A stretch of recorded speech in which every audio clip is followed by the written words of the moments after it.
Fala aí, pessoal! Como é que vocês estão? Tudo bem?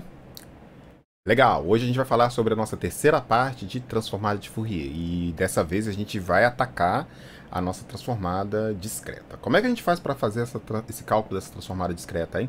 Como é que a gente faz a implementação dele no computador? Então, vamos discutir isso hoje com algum detalhe, tá bom? Vamos lá! Bom, até esse momento a gente viu as nossas transformadas, né, de Fourier, transformada de Fourier no tempo contínuo, transformada de Fourier no tempo discreto.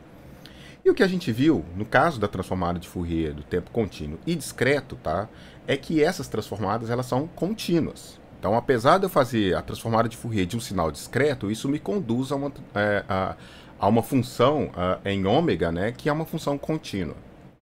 Além disso, a gente viu também que a transformada de Fourier de tempo discreto, ela é periódica, tá? Então, esses dois fatos, eles são muito importantes para a gente na hora de fazer o nosso estudo de transformada de Fourier de um sinal discreto. Entretanto, pelo fato da transformada de Fourier de tempo discreto ela ser contínua na frequência, em um período dessa frequência, né, naturalmente, a gente precisa de um procedimento para conseguir fazer esse cálculo dessa transformada de Fourier via computador.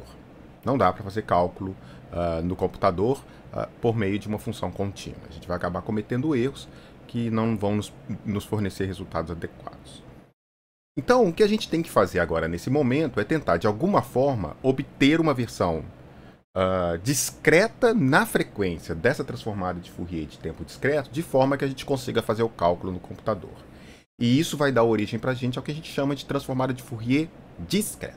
Então, é muito importante aqui não misturar as coisas, tá?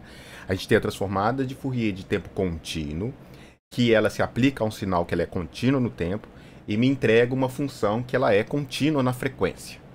Lembrando que no caso da transformada de Fourier de tempo contínuo, a função x de j ômega, ela não é periódica na frequência.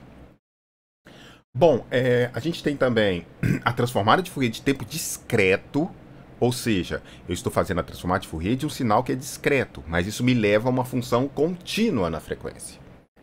E agora a gente está procurando uma transformada de Fourier discreta, que a gente vai aplicar no sinal discreto e vai obter uma sequência de pontos distintos na frequência para as quais essa transformada vai estar definida.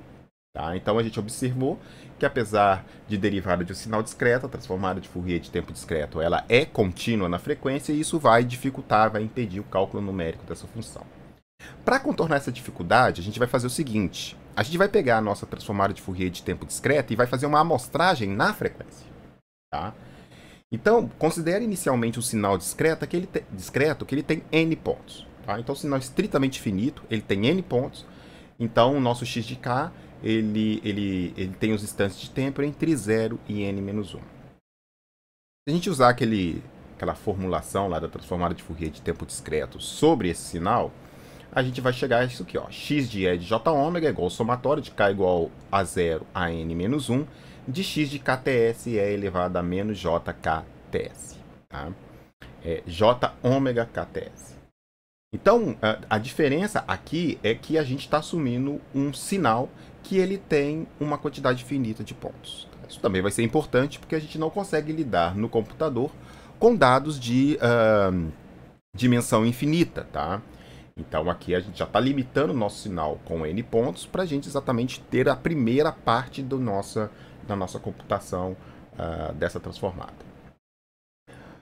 Muito bem, agora o que a gente vai fazer é o seguinte: a gente já sabe que o tempo kts ele está amostrado de tempo de amostragem em tempo de amostragem seguindo essa sequência, k igual a 0, 1 até n-1.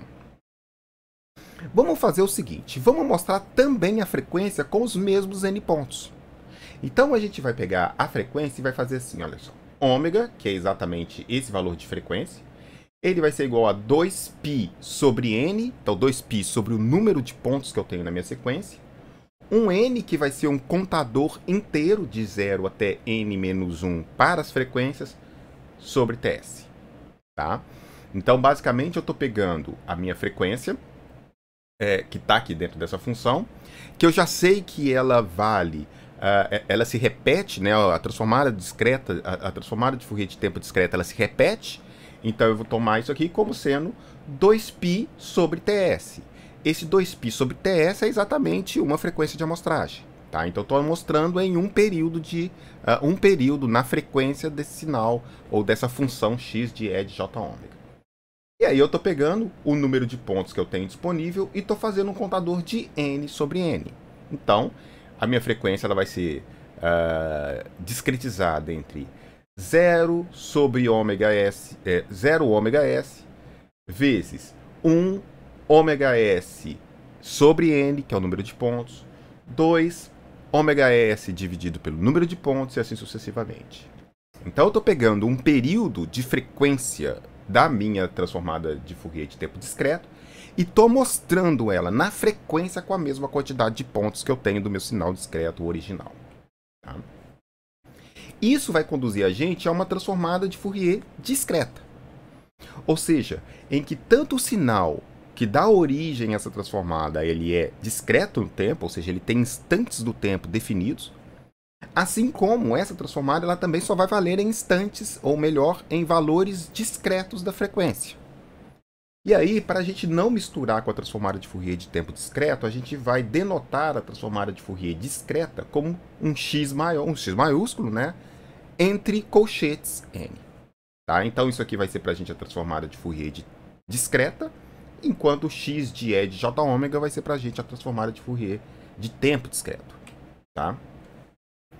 Bom, se a gente aplicar a mesma coisa para a transformada inversa, a gente vai ver, sem nenhum problema, que o x de k, aqui já é o tempo, né? X minúsculo de k, é igual ao somatório de n igual a 0 a n menos 1, do x de n, que é a transformada de Fourier discreta, é elevado a j2πn kn. E agora eu tenho dois contadores. Eu tenho o k igual o k de 0 até 1, que é o contador de tempo, e o n de 0 até n menos 1, que é o contador de frequência. Tá? Então note que agora x de n é uma transformada discreta com valores válidos apenas nas frequências, naqueles valores de frequência n vezes ômega s, sobre n maiúsculo, que é o número de pontos. Note também que, naturalmente, se o n é igual ao nzão, né, a gente está repetindo. Então a gente está pegando, quando a gente faz o n minúsculo igual ao n maiúsculo, a gente está no próximo período do espectro de frequência da transformada de Fourier discreta, tá? Então a gente está pegando apenas um período na frequência deste sinal. Então o que a gente fez? A gente tomou um período da transformada de Fourier de tempo discreto, tá? Sabendo que os outros se repetem, são cópias dele, e a gente já mostrou esse período com os mesmos n pontos provenientes do sinal de origem. Naturalmente, o x de n, a transformada de Fourier discreta, ela é uma aproximação da transformada de Fourier de tempo discreto. E a gente tem que agora entender até que ponto isso foi uma boa ação ou não. Bom, vamos dar uma olhada num exemplo aqui, olha. A gente tem aqui x de t é igual a 1 se o tempo ele é menor ou igual a 5 e 0 caso contrário, tá? Então, esse sinal é um sinal que vale 1 no intervalo entre 0 e 5. A gente vai fazer a amostragem desse sinal com tempo de amostragem, tá? Então, tempo de amostragem igual a 1 segundo, de forma que eu tenho os 5 primeiros pontos aqui dados, né? Então, de 0 a 5 vale 1, e os outros pontos, eles são nulos, tá? Então, eu estou pegando aqui 10 pontos desse sinal, estou pegando, então, k igual a 0 até 9, estou pegando, como o tempo de amostragem é igual a 1 segundo, eu estou pegando 0, 1, 2, 3, 4 e 5 valendo 1, 6, 7, 8, 9 valendo 0. Tá? Então, estou pegando aqui 10 pontos desse sinal. E aí, a gente vai tentar achar a DFT desse sinal.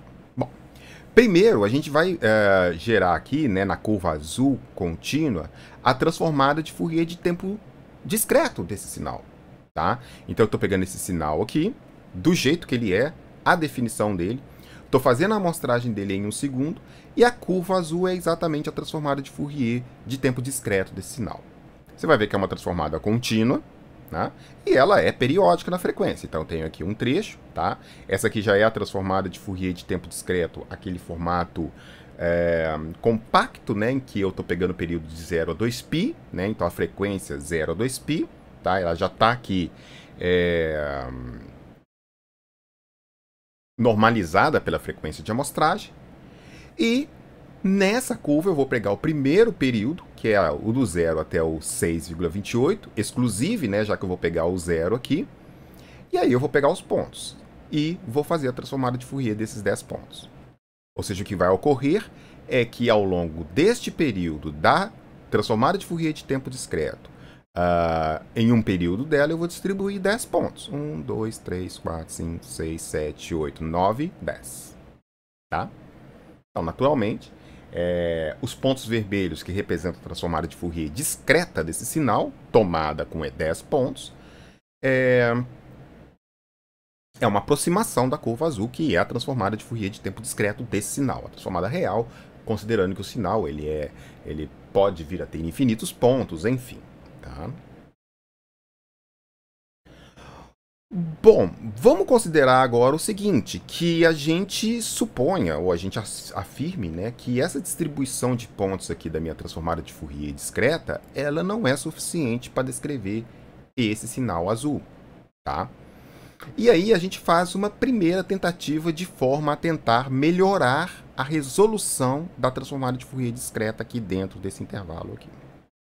E para fazer isso, o que a gente faz? A gente faz uma primeira tentativa, que é aumentar a frequência de amostragem, ou seja, diminuir o tempo de amostragem.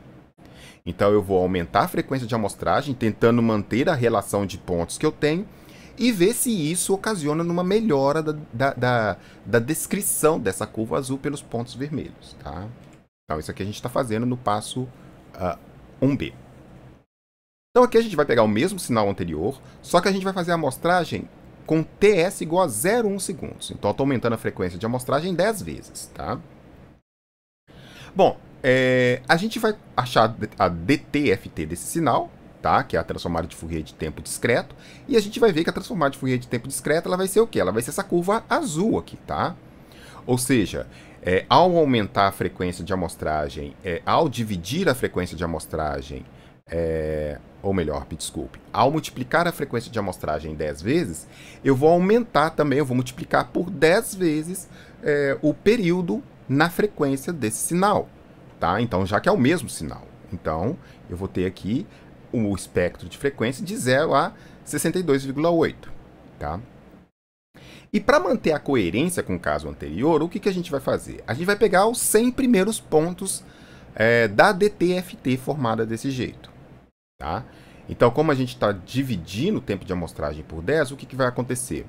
Do ponto 0 até o ponto 50, tá? Então, até o ponto 50, eu tenho o valor 1.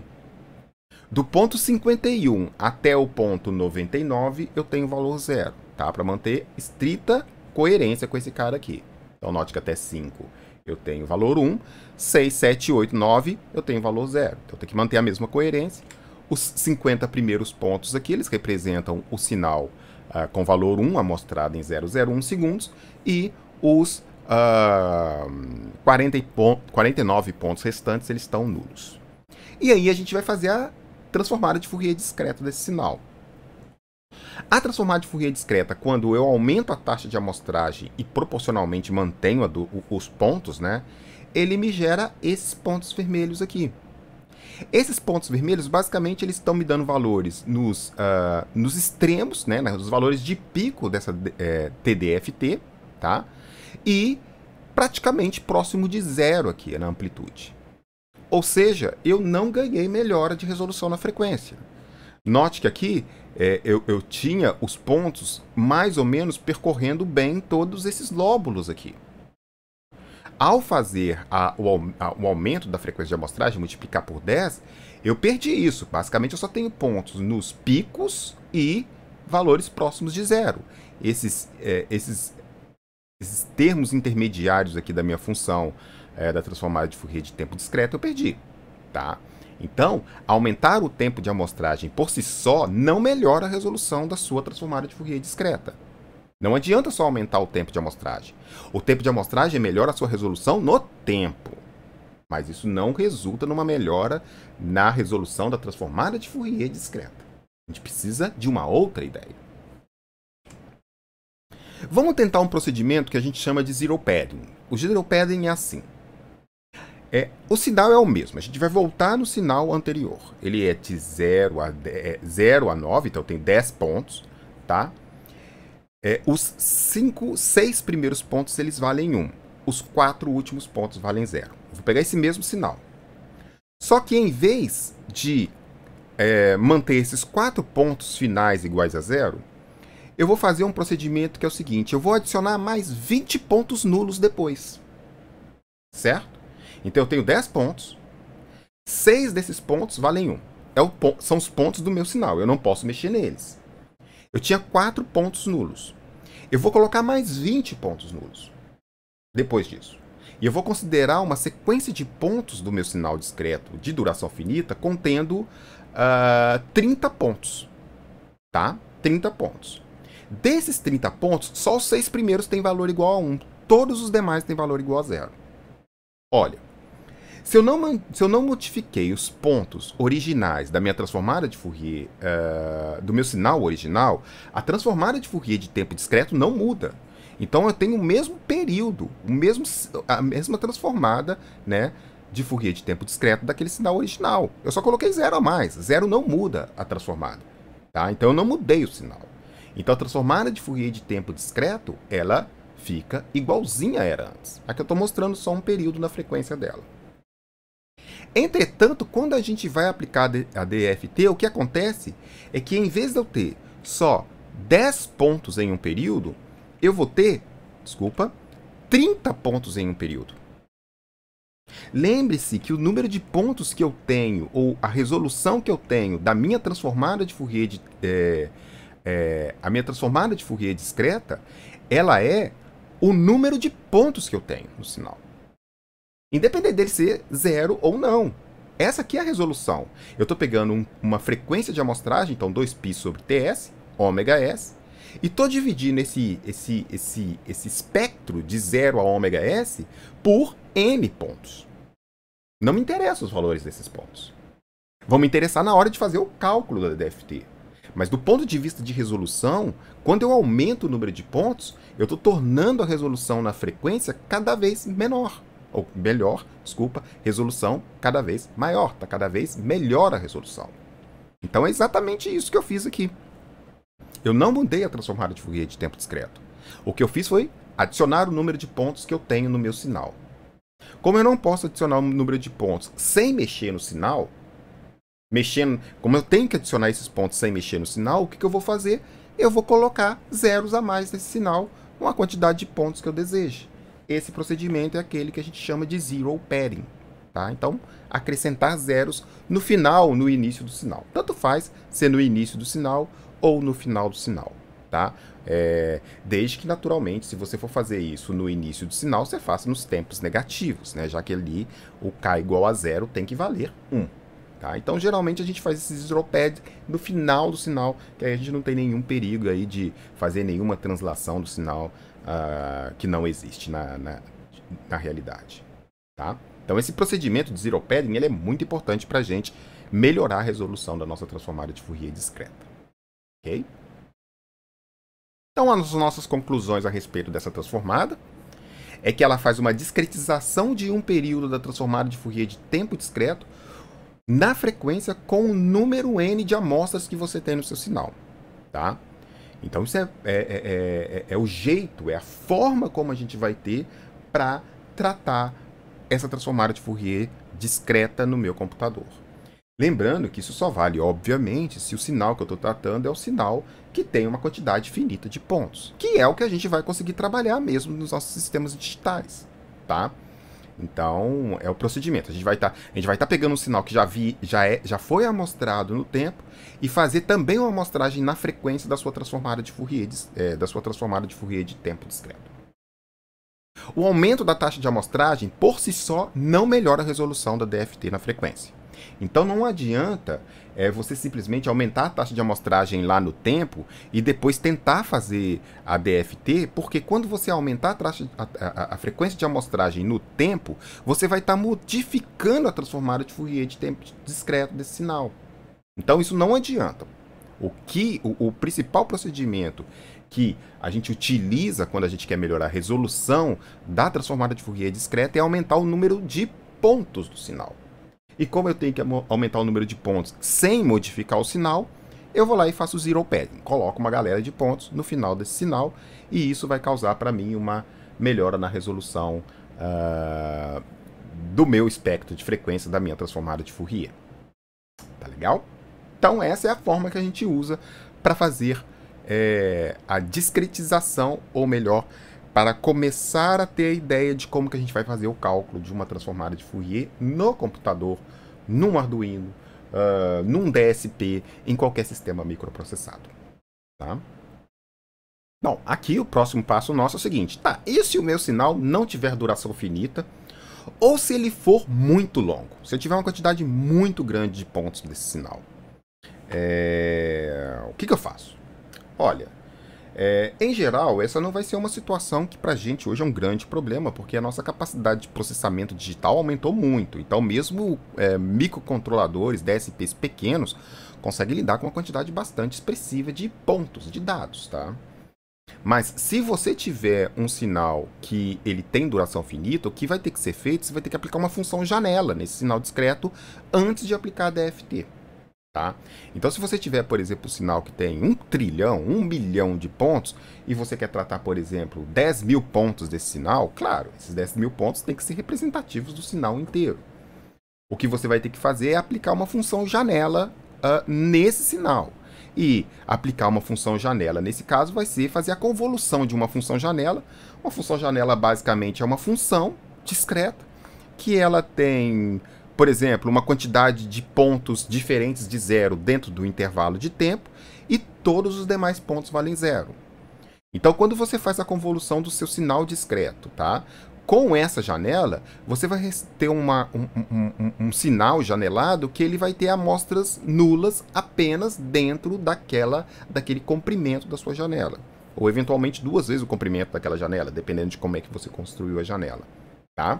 Então, quando você tem um sinal que ele não tem duração finita, tá? E o que a gente costuma fazer é aplicar uma função janela, pode ser no tempo. Você faz uma filtragem do seu sinal para delimitar a quantidade de espectro dele, por exemplo, tá? Mas pode ser também já no tempo discreto, tá? Você pode aplicar uma função janela nesse sinal de forma a colocar o seu sinal com a quantidade de pontos que você deseja e os restantes fazerem nulos. Uma coisa importante é que quando a gente aplica uma função janela em qualquer sinal, a gente está basicamente filtrando o sinal, tá? E naturalmente, essa função janela ela pode modificar o formato do sinal original e, portanto, modificar o formato da transformada de Fourier daquele sinal, tá? Então, existem funções janela com características bem diferentes umas das outras, algumas melhores para alguns casos, piores para outros, tá? Então, essa questão de colocar uma função janela tem que ser bem estudada. A gente vai falar um pouquinho mais de janela daqui a pouco, né? De função janela. Tá? Ela tem que ser bem estudada para tentar garantir o máximo possível a integridade da transformada de Fourier do sinal original. Tá? Legal. Então, a gente já sabe como a gente calcula a transformada de Fourier de um sinal discreto no computador. A gente vai fazer isso através da transformada de Fourier discreta. Tá? Bom, agora a gente vai analisar como que a gente faz a conta, como que a gente opera a coisa, como que a gente pega um sinal real, um sinal discreto, real, e a gente faz a coisa, tá? Então, o principal objetivo da gente usar então a transformada de Fourier discreta é tornar o possível cálculo da transformada de Fourier no computador, tá? E agora que a gente já tem a capacidade de fazer esse procedimento, a gente tem que buscar algoritmos que façam essa conta de uma forma rápida ou com o menor esforço computacional possível, tá? Então, na medida que eu consigo fazer um cálculo no meu computador, nesse caso, a transformada de Fourier discreta, eu preciso buscar uma metodologia de cálculo, um algoritmo para resolver a coisa que seja o mais rápido possível, que me forneça o resultado o mais rapidamente possível, Porque a gente vai ter que fazer isso ou num sistema microprocessado mais simples, ou a gente vai ter que tratar um conjunto de dados muito grande, e aí, dependendo do algoritmo que a gente usa, o nosso computador não aguenta, ele trava mesmo, né? Então, a gente precisa agora estudar como que a gente vai fazer o cálculo da transformada de Fourier discreta por meio de um algoritmo, uma ideia para fazer essa conta. Então, vamos retornar aí à nossa expressão da transformada de Fourier discreta. Tá? É essa aqui. Essa aqui é basicamente a expressão que a gente tem para tratar. A gente só vai fazer aqui uma mudança, só para a gente não ter que escrever toda hora E elevado a menos J, 2π, Nzão, Kn. A gente vai mudar essa exponencial aqui. A gente vai dar um nome para ela. A gente vai dar uma denotação para ela, falando o seguinte. Para mim, Wn, ou seja, n, número de pontos do meu sinal, vai ser igual a E elevado a menos J, 2π, sobre o número de pontos, tá? Então, a nossa DFT, agora ela vai ser escrita assim, xn é igual ao somatório de k igual a 0 a n menos 1, de x de k, wn, que é exatamente aquela exponencial, exponencial de menos j, 2π sobre n maiúsculo, kn, que são exatamente os meus contadores discretos no tempo e na frequência, tá? Então, naturalmente, para cada n do meu sinal, da minha DFT, eu tenho que fazer esse somatório aqui. E esse somatório é um somatório no tempo discreto, tá?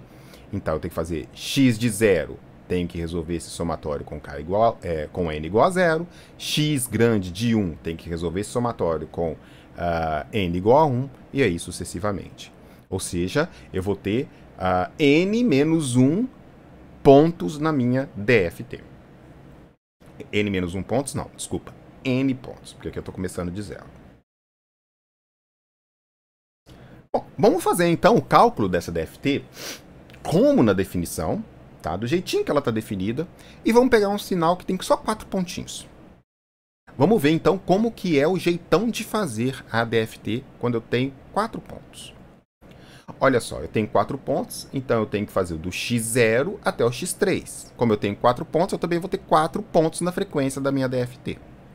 Tenho 4 pontos no tempo discreto, 4 pontos na minha DFT, na frequência. Então, o x de 0 vai ser calculado como? De novo, a gente volta lá naquela forma. X de 0 é igual a esse somatório quando k é igual a 0. Então, a gente está fazendo aqui, ó. X de k com W4, são 4 pontos. 0, que é um indexador do n, né, o n da frequência, k. E aí a gente vai. K é igual a 0 até 3. X de 0, W4, 0, mais x de 1, W4, 0, mais x de 2, W4, 0, mais x de 3, W4, 0. E fica todo mundo 0, porque eu estou multiplicando 0 vezes k. Então não faz diferença o número k. Já para o n igual a 1, eu vou ter x de 1 é igual ao somatório de k igual a 0 a 3, de x de k, W4k, porque todos os, aqui no caso o n vai ser igual a 1. Aí eu vou ter x de 0, W4, 0, x de 1, W4, 1, x2, W4, 2, x3, W4, 3. E assim sucessivamente, até chegar no x3. No x grandão 3, vai ser então somatório de k igual a 0 a 3, de x de k, WK, W4, 3k. E aí a gente vai ter x de 0, W4, 0, x de 1, W4, 3, x2, W4, 6, mais x3, W4, 9. Muito bem. Então, essa aqui é o cálculo da minha DFT, tá? Para um sinal de 4 pontos. Sinal qualquer, totalmente genérico. Vamos ver o número de operações que a gente está fazendo aqui. Por linha, cada um n desse aqui, eu estou fazendo 1, 2, 3, 4 multiplicações complexas. Lembrando que o meu W4, aqui é uma exponencial complexa. Então, é E elevado a menos J, 2π sobre N grande.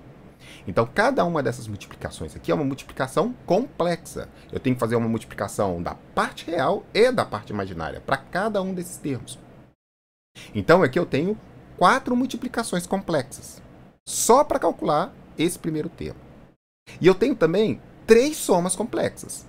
1, 2, 3 somas complexas. Então, para cada linha, eu tenho que fazer cada termo da minha DFT, eu tenho que fazer 4 multiplicações complexas, 3 somas complexas. Então, para calcular a DFT toda, eu vou ter que fazer isso 4 vezes. Então, para calcular essa DFT, eu vou precisar de 16 multiplicações complexas e 12 somas complexas. Lembrando que aqui também são números complexos, né? Eu estou pegando um número complexo multiplicando por um número real, vai ser um número complexo. Então eu tenho que somar parte real e parte imaginária cada vez que eu for fazer essa continha aqui. Tá? Então note que para um sinal que só tem 4 pontinhos, eu tenho que fazer 16 multiplicações complexas e 12 somas complexas. Bom, num caso geral, tá? Então vamos supor agora que eu tenho um sinal qualquer com n pontos. Eu vou precisar de n ao quadrado multiplicações complexas e n vezes n menos 1 somas complexas. Então pensa num sinal que ele tenha, por exemplo, 10 pontos. Tá? 10 elevado ao quadrado são 100 multiplicações complexas. Tá? Então é uma quantidade muito grande de multiplicação que eu preciso fazer para 10 pontos apenas. Se esse número começar a crescer, e a gente vai mostrar que para valores já moderados, isso já explode. Tá? Então, para um sinal de 10 pontos, eu já tenho 100 multiplicações complexas. Isso é muito custoso computacionalmente. Então, nos últimos 40 anos, a literatura, os pesquisadores, eles têm buscado formas alternativas de fazer esse cálculo da DFT, de forma a tentar fazer a mesma conta, que é a mesma DFT. A gente está resolvendo a DFT. Aquela mesma transformada que a gente já definiu. Só que de um jeito mais rápido, ou com menor custo computacional. Essa classe de algoritmos, esse conjunto de algoritmos, a gente tem um nome genérico de transformada rápida de Fourier. Alguns livros gostam de colocar transformada de Fourier rápida. Eu prefiro, pessoalmente, transformada rápida de Fourier. Tá? Ou FFT, Fast Fourier Transform. Tá?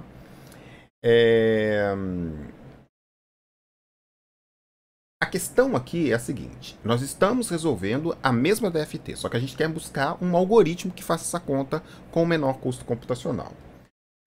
Um detalhe importante é que quando a gente fala de transformada rápida de Fourier, ou FFT, a gente não está falando de um algoritmo. A gente está falando de uma classe de algoritmos. Uma classe de algoritmos cujo objetivo é resolver a DFT com menor custo computacional. Então, quando a gente fala de FFT, geralmente a gente vai usar essas funções lá no nosso computador. Por trás dele tem um algoritmo entre os vários disponíveis para fazer a mesma coisa. Aqui a gente só vai falar de um deles, o mais simples de todos, que é o algoritmo de raiz 2 com decimação no tempo. Tá? Então tem vários. Raiz 2 com decimação na frequência, raiz 4, enfim, tem vários jeitos de você fazer uma FFT. Tá? O pessoal continua pesquisando como fazer isso de uma forma computacional mais rápida, mas a gente vai ver que só usando esse algoritmo de raiz 2, que foi um dos primeiros desenvolvidos, tá? Você já vai ver o que vai acontecer. Bom, primeiro a gente vai considerar que a nossa transformada de Fourier, ela tem, o nosso sinal no tempo discreto, ele tem um comprimento n, em que n é uma potência de 2. Então tem que ser um sinal de 2, 4, 8, 16, enfim. Ele tem que ser um sinal que tem potência de 2. É 2 elevado a alguma coisa. Tá legal? Então, nós vamos considerar primeiro esse sinal para a gente construir o algoritmo. E depois a gente vai tentar ter umas ideiazinhas do que a gente faz quando o n não é uma base de 2. Bom, qual que vai ser a nossa ideia aqui? Nós vamos fazer o seguinte. Olha, se eu tenho um sinal que ele tem um número de pontos que é uma base de 2, ele tem a mesma quantidade de pontos pares e pontos ímpares, certo? Então, por exemplo, se eu tenho um sinal que ele tem 8 pontos, eu tenho como índices pares, né? O 0, o 2, o 4, o 6, né? E como índices ímpares, o 1, o 3, o 5 e o 7. Então eu tenho, nesse sinal, os índices K, né? Eles têm a mesma quantidade de termos pares e termos ímpares, K pares e K ímpares. Então o que eu vou fazer primeiro é o seguinte: eu vou pegar a minha definição da DFT e eu vou separar ela em duas partes. Eu vou pegar uma parte que tem só os índices pares e uma parte que tem os índices ímpares. Então eu vou pegar essa expressão aqui, tá? E eu vou calcular essa x de n considerando que a minha x de k ela está dividida de 0 a n menos 1, só que ela vai estar dividida em duas partes. Uma parte que tem só os k's pares e outra que tem só os k's ímpares. Vou fazer uma soma dos dois, né? Então vai chegar ao mesmo resultado. Tá? Então, basicamente, o que eu estou fazendo aqui, eu estou pegando k igual a 0 a n dividido por 2 menos 1. Então, eu estou pegando a primeira metade do meu sinal. X de 2k são os pares, né? Então, de k igual a 0 até n menos 1, n dividido por 2 menos 1. X de 2k, eu estou pegando todos os pares dentro do meu intervalo do sinal original. Wn de 2kn. Tá? Então, aqui eu estou pegando a mesma coisa. Lembre-se que lá na nossa expressão, a gente tinha aqui, ó, Wn de k. N, kzinho, ninho. Então, eu estou pegando apenas os pares. Isso aqui vai virar 2k. Tá? Que é o que aparece aqui, ó. Tá? Mas, agora os termos ímpares. Somatório de k igual a 0 de n dividido por 2 menos 1. Estou pegando um outro à metade. De x de 2k mais 1. Estou pegando os ímpares. Note que quando k é igual a 0, isso aqui vale 1. Quando k é igual a 1, isso aqui vale 3. E assim sucessivamente. Wn de 2k mais 1, que são os ímpares de n. Tá? Bom, lembrando que isso aqui é o Wn aqui é uma exponencial, né? E elevado a menos j, 2π sobre n grandão. Eu posso pegar isso aqui, né? E manter a base, né? Tá mantida a base somada os expoentes. Eu posso fazer isso virar um produto. Então, eu vou ter aqui Wn de 2nk, que é esse cara aqui, ó. Wn elevado a 2k vezes n. Vezes Wn de nzinho, que é o outro produto. Como esse Wnzão, nzinho, não depende de k, ele pode cair fora do somatório. Então, a minha DFT agora, ela tem esse formato. Eu dividi isso aqui nos termos pares e nos termos ímpares multiplicado por esse Wnzão, nzinho. Bom, agora vamos ver o que é essa expressão aqui, ó, Wnzão 2kn, que aparece dos dois, né? Wnzão 2nk, Wnzão 2nk. Olha só, se o n é par, o que a gente tem? Wn de 2nk é igual ao quê? Qual que é a definição?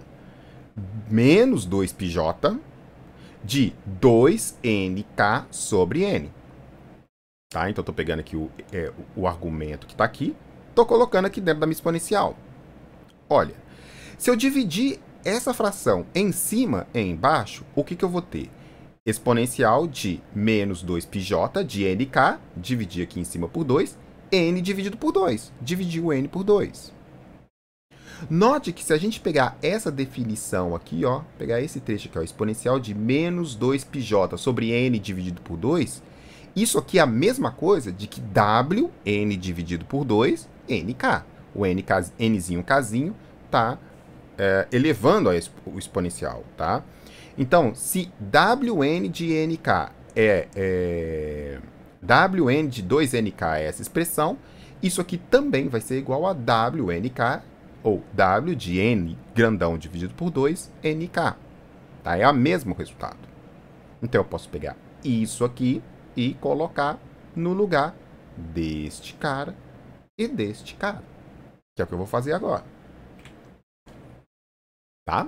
Então, x de n é igual ao somatório de k igual a 0, n dividido por 2 menos 1, de x de 2k, w, n dividido por 2kn, mais wnzão, nzinho, somatório de k igual a 0, n dividido por 2 menos 1, x de 2k mais 1, w de n grandão dividido por 2, nzinho, kzinho.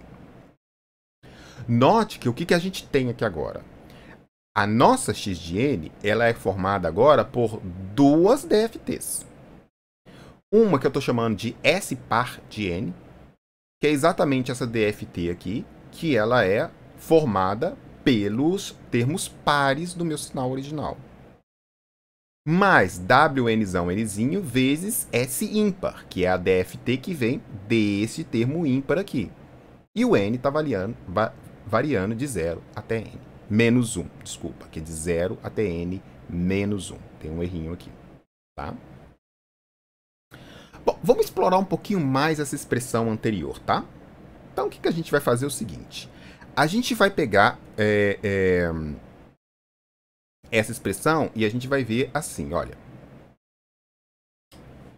Note que esse N par aqui, tá? Ele tem aqui...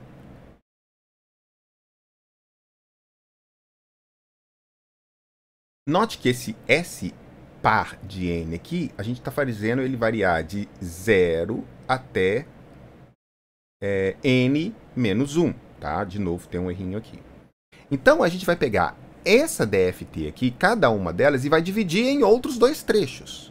Note que a DFT tem N pontos, tá? As duas aqui tem N pontos. Em cima, a única coisa que eu fiz é pegar os pontos discretos no tempo e dividir entre par e ímpar. Note que como eu tenho N pontos aqui, o que eu posso fazer é o seguinte, eu pegar essa par aqui e calcular para o primeiro trecho, para a primeira metade, para os primeiros N dividido por 2 menos 1 pontos, tá? Ou N dividido por 2 pontos, e para os últimos N dividido por 2 pontos. Então, note o seguinte, essa expressão aqui, ela pode ser escrita assim, ó, S par de N mais WNzão N, S ímpar de N, com N variando de 0 até N dividido por 2 menos 1. Tá? Mais a segunda parte. S par de L mais WNL de S ímpar de L com L variando de N dividido por 2 até N menos 1. Desculpa, aqui de novo tem um outro N menos 1. Bom, agora vamos pensar um pouquinho. Por que a gente está fazendo essa divisão também na frequência? Porque se vocês se lembram bem, é o seguinte, a nossa DFT, ela é periódica na frequência. E ela é periódica na frequência com o número de pontos que aquela DFT tem. Então, se a gente tem na DFT N pontos, de N em N pontos, a nossa DFT repete. Cada uma dessas DFTs que estão aqui, ó, essa aqui, essa S par N e essa S ímpar N, ela tem N dividido por 2 pontos. Aqui o S par L e o S ímpar L tem N dividido por 2 pontos. Cada uma é uma DFT de N dividido por 2 pontos. Então, cada uma dessas DFTs aqui, elas têm período N dividido por 2. É isso que eu estou colocando aqui, ó. Cada uma dessas DFTs, sobre N dividido por 2 pontos, ela é periódica na frequência com N dividido por 2 pontos. Então, se ela é periódica, o primeiro trecho de 0 até N dividido por 2 menos 1, ele se repete no trecho entre N dividido por 2 e N. De acordo? Então, calcular o S par de N quando N é igual a 0 é a mesma coisa de calcular o S par de L quando L é igual a N dividido por 2. Porque o N dividido por 2 vai estar um período à frente da DFT de N dividido por 2 pontos. É isso que eu estou tentando mostrar aqui embaixo.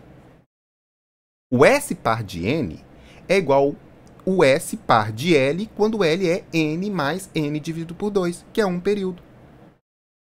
Então, calcular o Sn aqui em cima gera os mesmos... O Sn e o S ímpar geram o mesmo resultado que calcular o S par e o S ímpar aqui.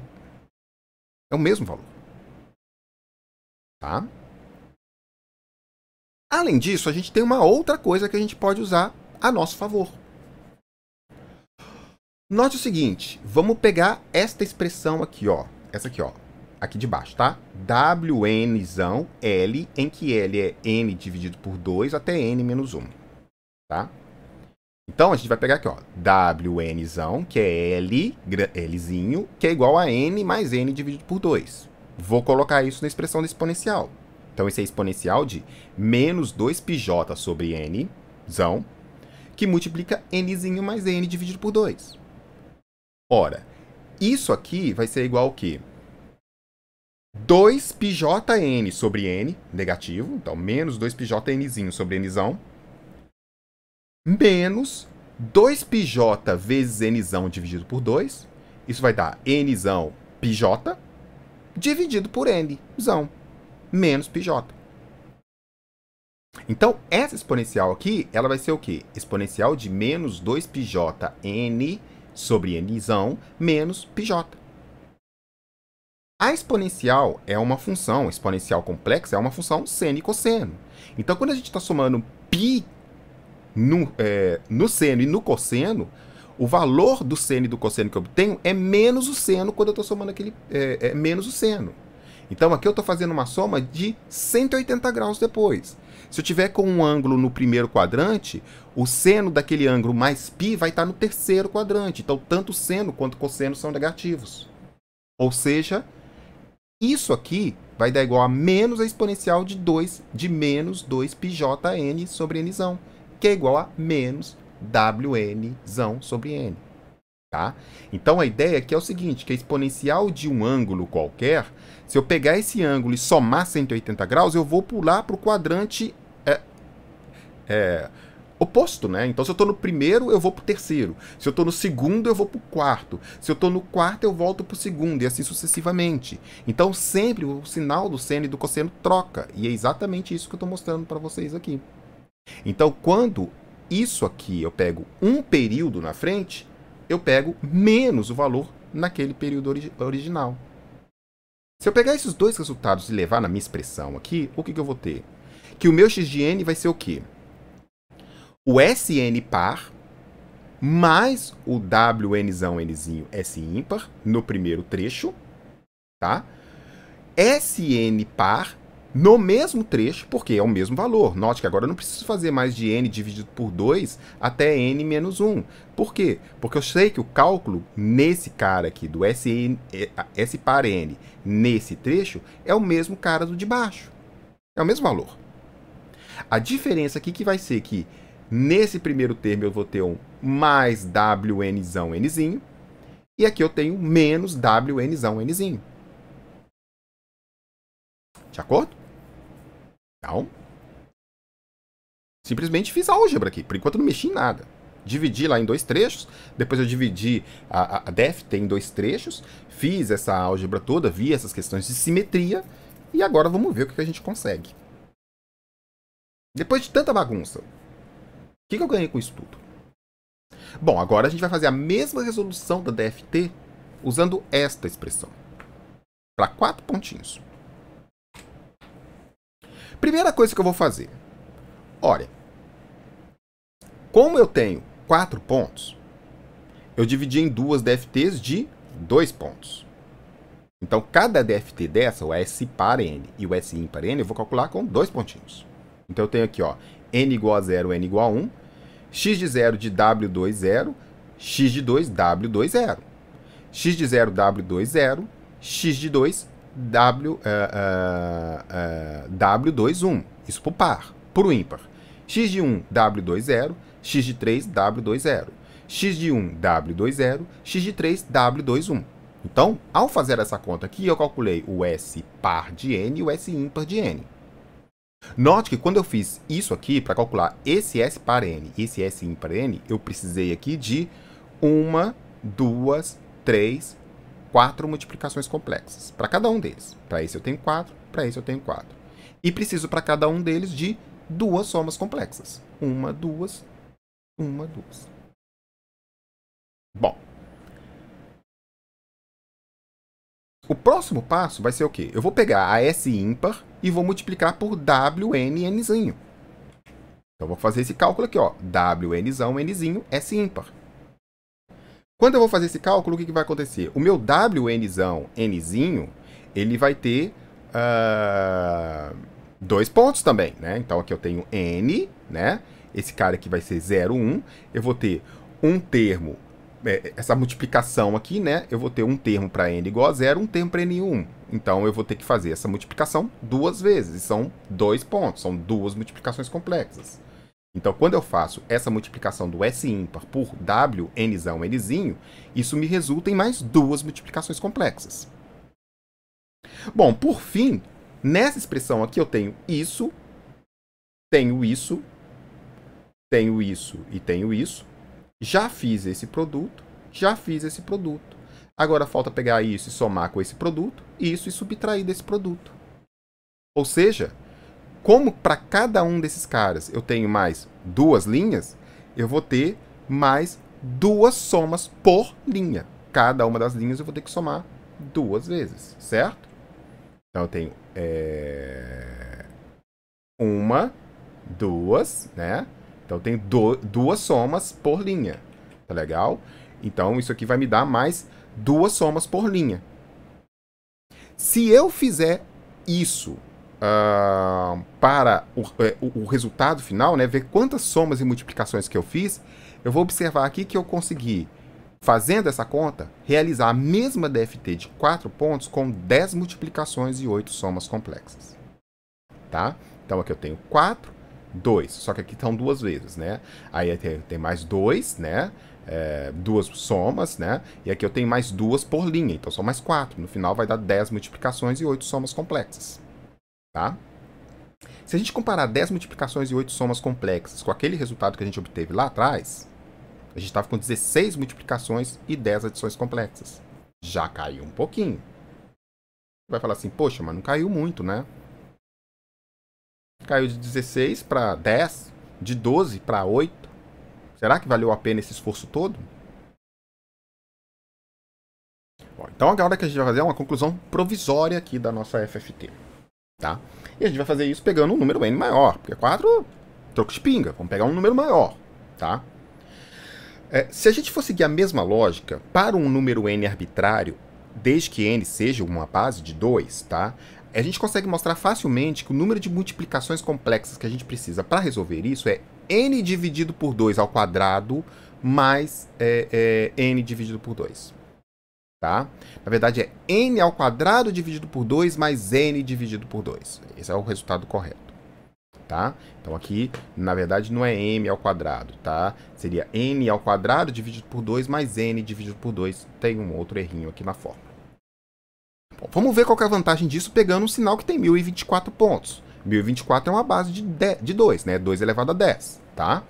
Então, se a gente aplicar exatamente este mesmo procedimento aqui para 1024 pontos e o mesmo resultado original da DFT para os mesmos 1024 pontos, o que a gente vai ter é o seguinte, que o número de multiplicações complexas que a gente vai precisar no caso original é 1024 elevado ao quadrado, que é 1.048.576. Então, eu tenho que fazer esse tanto de multiplicação aqui para calcular a DFT, daquele método de definição, para um sinal de 1024 pontos.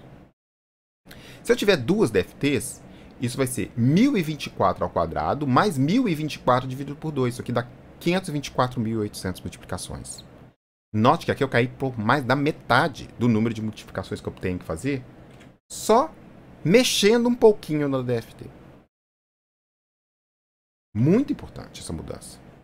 Note que um sinal de 1024 pontos é um sinal pequeno para processamento de sinais. É um sinal troco de pinga. E aqui, só modificando, só mexendo um pouquinho na DFT, eu já caí, na forma de resolver a DFT, eu já caí de 1.048.000 para 525.000. Já deu uma melhorada. Bom, a gente vai prosseguir. Note que se o n ele é de base 2, quando eu dividir esse n em par e ímpar, cada um desses termos também é um número de base 2. Note, se eu tenho 16 pontos, quando eu divido os números pares e os números ímpares, né, separo eles, eu tenho 8 pares e 8 ímpares. Cada um desses caras também é base 2. Se eu pegar esse base 2 e dividir outra vez pela metade, eu vou ter 4, 4, 4, 4 trechos. Todos eles são de base 2.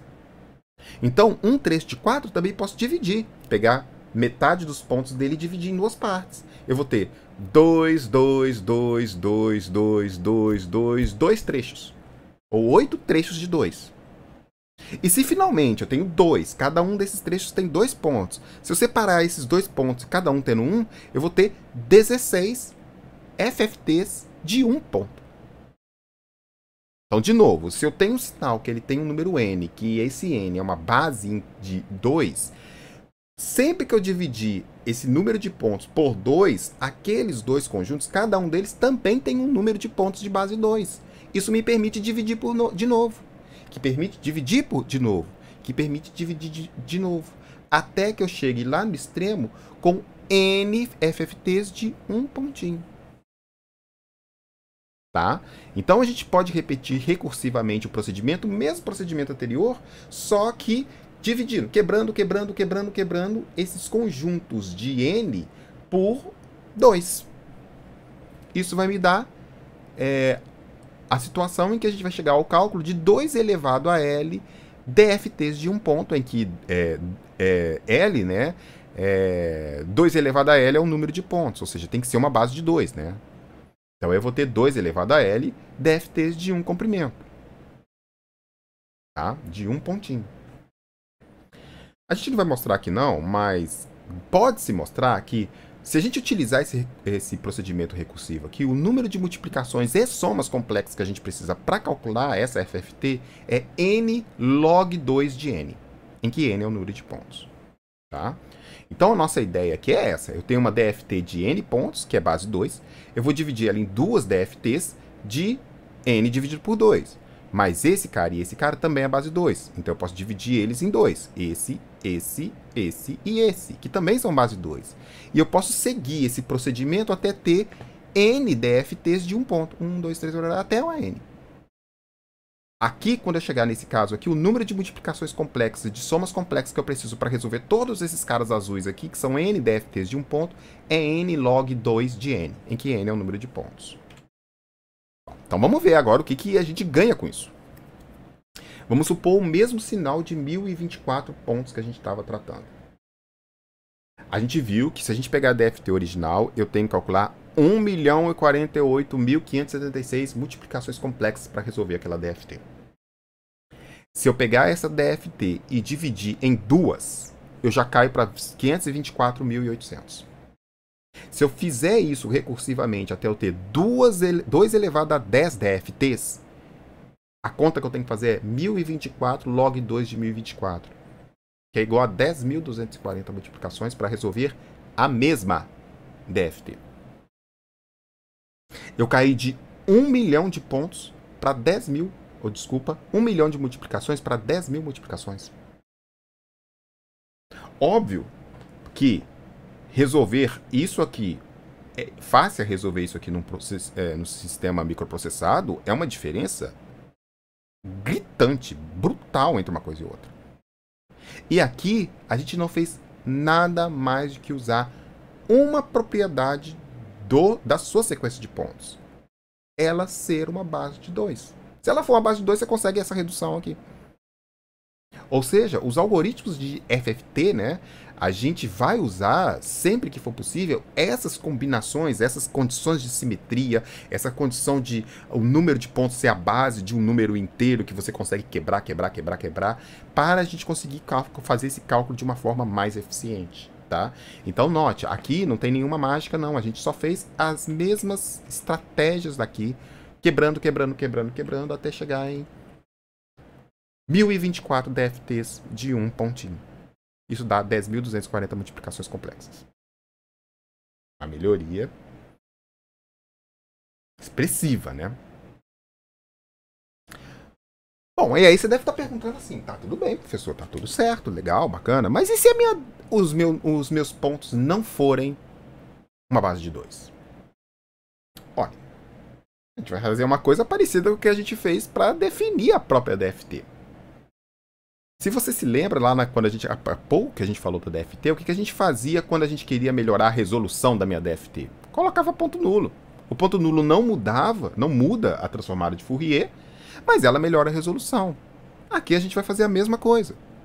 Se eu tenho 1023 pontos, a minha sequência de dados é de 1023 pontos, se eu for fazer a conta dos 1023 pontos pelo método lá original da DFT, a gente já viu que isso vai gerar um número de multiplicações de soma complexas inaceitável. Se a gente se colocar mais um pontinho nulo, colocar um ponto nulo lá no final do meu sinal, isso já vira um sinal de base 2. E aí eu já consigo aplicar esse método que a gente está discutindo. Então, sempre que a gente tiver um sinal cujo comprimento n genérico ele não seja uma base 2, o que a gente vai fazer? A gente vai adicionar m zeros adicionais lá no finalzinho, de forma que n mais m tenha base 2, porque aí eu consigo recuperar o método. tá? Então a ideia é sempre fazer esse zero pairing como um artifício para melhorar a eficiência do meu algoritmo. Isso vai ser uma constante. Praticamente todos os algoritmos de FFT que você tem no MATLAB, no Octave, no Python, etc., eles fazem um procedimento de zero pairing se você não colocar um número n, que é um número base 2. Se o algoritmo for base 2, né? Ele vai lá e vai ver, esse cara aqui colocou 650 pontos. Quantos pontos faltam para o próximo base 2? Poxa, a próxima base 2 é 1024. Bom, então eu vou ter que colocar 1024 menos 650 pontos nulos lá no finalzinho. Ele já faz isso para você automático. Por quê? Porque ele também é algoritmo, quer fazer a conta mais rápida, né? Então ele vai fazer isso para você. Ou se você estiver montando o seu algoritmo de FFT, você tem que se lembrar desse procedimento, tá? E aqui existem vários outros jeitos de fazer FFT. Se o seu sinal, por exemplo, ele tem ele é um número de pontos, é uma base 4, você consegue fazer esse mesmo procedimento não dividindo em 2, mas dividindo em 4 trechos. Isso faz o algoritmo ficar mais rápido ainda. Tá? Então, existem vários algoritmos. Também tem algoritmos de aqui que eu estou colocando, né? Quando o n é não primo, você consegue fazer um algoritmo compondo fatores, né? Algoritmos que lidam com esses fatores. É como se você estivesse fazendo uma decomposição, né? Uma decomposição de primos, né? 63 é um número primo, né? Então vamos lá. 64, né? Você vai lá, 2 elevado a tanto, 3 elevado a tanto. 64 também não dá, mas enfim. 28, então, vai. Você vai pegar isso, vai fazer uma decomposição em números primos, e aí, para cada um desses números primos, você vai usar um algoritmo de base daquele número que você tem. E aí você consegue fazer a conta mais rápido, tá? Então essa é a ideia do FFT. Então, isso aí. Vimos aí como que a gente faz o cálculo de uma forma bastante eficiente da nossa DFT. Vimos que, dependendo da forma como a gente calcula a transformada de Fourier discreta do sinal, por meio de uma técnica de FFT, a gente pode ganhar 10 vezes, 20 vezes, 100 vezes, 1000 vezes de eficiência computacional, dependendo naturalmente da dimensão dos nossos dados. E isso é economia de tempo de processamento, o que é muito importante para a gente, tá? Então, contexto bastante importante. O cara que está fazendo processamento digital sinais tem que saber isso aí, tá? E espero que vocês tenham entendido, tá? Compreendido aí os pontos que foram colocados. E vamos pra frente, tem muita coisa ainda para ver, beleza? Aquele abraço, até a próxima, valeu, tchau!